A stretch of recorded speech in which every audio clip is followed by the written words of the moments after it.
Hello mga lodi ko.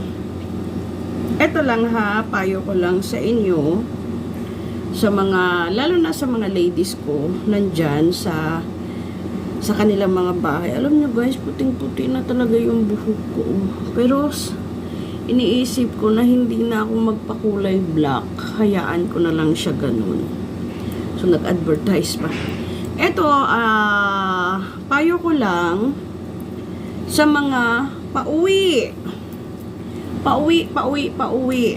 Kasi marami pa rin nagtatanong sa akin, ma'am, ano ba po ang kailangan ko? Ako ay uuwi na. Ganon.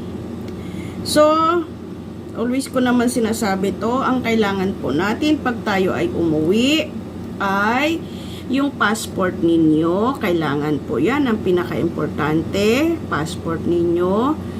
So, isusunod natin, itatapik din kung wala kayong passport, paano kayo makauwi.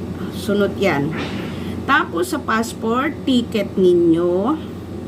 At itatapik din natin yan sa ticket ninyo na anong dapat i-check ninyo. Actually, sabihin ko na ngayon, sa ticket ninyo, pag ibinigay na sa inyo yung ticket ninyo ng sponsor ninyo, i-check nyo mabuti kung ilang luggage ang pwede ni. Hello, ito yung part 2 ng topic natin.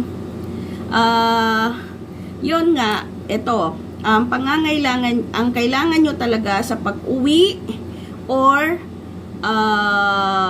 bakasyon, yung passport ninyo, ticket ninyo, na make sure na chinek nyo na yung ticket nyo, yung exit and re-entry visa ninyo. Ang exit, pag hindi na kayo bumalik, pag final exit na kayo, exit lang. Pero pag bumalik kayo, exit and re-entry visa ninyo.